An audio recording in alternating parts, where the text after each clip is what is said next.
Labas! Šiandien greit ir paprastai parodysiu, kaip naudojantis Click dizaino šablonais susikurti savo vizitinę kortelę. Taigi, einam į produktai, vizitinės. Iš specifikacijų pasirenkam formatą, spalvingumą bei popierių. Spaudžiam kurti savo vizitinės kortelės. Pasirenkam dizainą.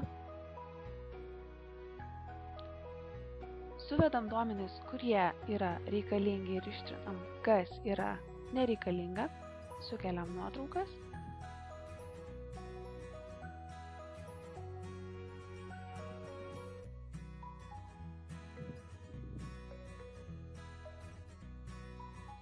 Būtinai paspaudžiam atnaujinti pakeitimus. Taip galim peržiūrėti pirmą bei antrą kortelių pusės. Ir jeigu viskas yra gerai, tuomet spaudžiam patvirtinti dizainą. Iš lentelės galim pasirinkti kiekį. Dedam į krepšelį. Jei persugalvojam dėl kiekio, čia galim jį pakeisti.